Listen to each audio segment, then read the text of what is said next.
ನಾನು ನಿಮಗೆ independence day special recipe ತ್ರಿವರ್ಣ ಬಣ್ಣದ ನೀರು ದೋಸೆ ಮಾಡೋದನ್ನ ತೋರಿಸ್ತಾ ಇದ್ದೀನಿ. ಎಲ್ಲೂ ನಾನು ಫುಡ್ ಕಲರ್ನ ಯೂಸ್ ಮಾಡಿಲ್ಲ. ಮಕ್ಕಳಿಗೆಲ್ಲ ಈ ರೀತಿ ಮಾಡಿಕೊಟ್ರೆ ತುಂಬ ಖುಷಿಯಾಗುತ್ತೆ. ಬನ್ನಿ ತ್ರಿವರ್ಣ ಬಣ್ಣದ ನೀರು ದೋಸೆ ಹೇಗೆ ಮಾಡೋದಂತ ನೋಡೋಣ. 3 ಕಪ್ ಅಕ್ಕಿನ ನೆನೆಸಿಟ್ಟಿದ್ದೀನಿ. ಒಂದು 5-6 ಅವರ್ ಆದರೂ ಅಕ್ಕಿ ನೆನಿಬೇಕು, ಇಲ್ಲಾಂದರೆ ಓವರ್ನೈಟ್ ಆದರೂ ನೆನೆಸಿಟ್ಬಿಡಿ. 1 ಕಪ್ ಅಕ್ಕಿನ ಮಿಕ್ಸಿ ಜಾರಲ್ಲಿ ಹಾಕ್ಕೊತಾ ಇದ್ದೀನಿ. ಸ್ವಲ್ಪ ಉಪ್ಪು, ಸ್ವಲ್ಪ ನೀರು, ಇದನ್ನು ಚೆನ್ನಾಗಿ ನುಣ್ಣಗೆ ರುಬ್ಕೊಬೇಕು.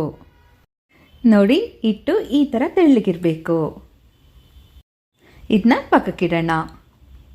ಅದೇ ಮಿಕ್ಸಿ ಜಾರಲ್ಲಿ 1 ಸ್ಪೂನ್ ಧನಿಯಾ, ಅರ್ಧ ಸ್ಪೂನ್ ಜೀರಿಗೆ, 5 ಒಣಮೆಣಸಿನ್ಕಾಯಿ, 1 ಕಪ್ ನೆನೆಸಿರೋ ಅಕ್ಕಿ,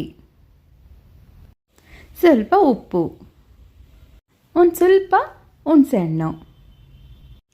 ಇದು ಕೂಡ ನೀರು ಹಾಕ್ಕೊಂಡು ಚೆನ್ನಾಗಿ ನುಣ್ಣಗೆ ರುಬ್ಕೊಳ್ಳೋಣ. ನೋಡಿ, ಇಷ್ಟು ನುಣ್ಣಗೆ ತೆಳ್ಳಗೆ ರುಬ್ಕೊಬೇಕು. ಕಲರ್ ನೋಡಿ ಎಷ್ಟು ಚೆನ್ನಾಗಿದೆ ಅಂತ.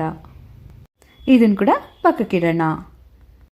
ಮತ್ತು ಜಾರಲ್ಲಿ ಸ್ವಲ್ಪ ಪುದೀನ ಸೊಪ್ಪು, ಸ್ವಲ್ಪ ಕೊತ್ತಂಬರಿ ಸೊಪ್ಪು, ಕರಿಬೇವು ಸೊಪ್ಪು ಸ್ವಲ್ಪ, 1 ಇಂಚಷ್ಟು ಶುಂಠಿ, 1 ಹಸಿಮೆಣಸಿನ್ಕಾಯಿ, ಮಿಕ್ಕಿರೋ ಎಲ್ಲ ಹಾಕಿನೂ ಹಾಕೊಂಡ್ಬಿಡೋಣ.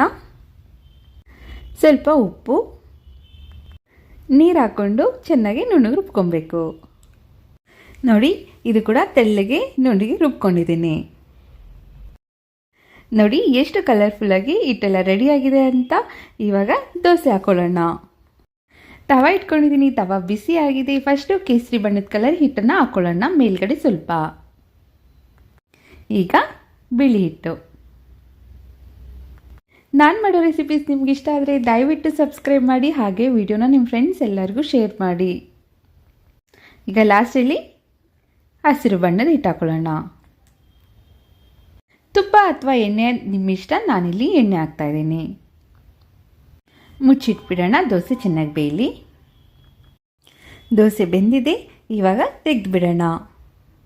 ನಾನಿಲ್ಲಿ 1 ದೋಸೆ ಮಾಡಿ ತೋರಿಸ್ತಾ ಇದ್ದೀನಿ. ಎಲ್ಲ ದೋಸೆನೂ ಇದೇ ಥರ ಮಾಡ್ಕೊಳ್ಳಿ. ಇವಾಗ ತ್ರಿವರ್ಣ ಬಣ್ಣದ ನೀರು ದೋಸೆ ರೆಡಿಯಾಗಿದೆ. ಸರ್ವ್ ಮಾಡೋಣ. ನೋಡಿದ್ರಲ್ಲ, ತ್ರಿವರ್ಣ ಬಣ್ಣದ ನೀರು ದೋಸೆ ಎಷ್ಟು ಈಸಿಯಾಗಿ ಮಾಡ್ಬೋದು ಅಂತ. ನೀವು ಟ್ರೈ ಮಾಡಿ. ಖಂಡಿತವಾಗ್ಲೂ ನಿಮ್ಮ ಮನೇಲಿ ಎಲ್ಲರಿಗೂ ಇಷ್ಟ ಆಗುತ್ತೆ. ನಿಮ್ಮೆಲ್ಲರಿಗೂ ಇಷ್ಟ ಆದರೆ ಲೈಕ್ ಮಾಡಿ. ವಿಡಿಯೋ ಹೇಗಿದೆ ಅಂತೇಳಿ ಕಮೆಂಟ್ ಮಾಡಿ. Thank you.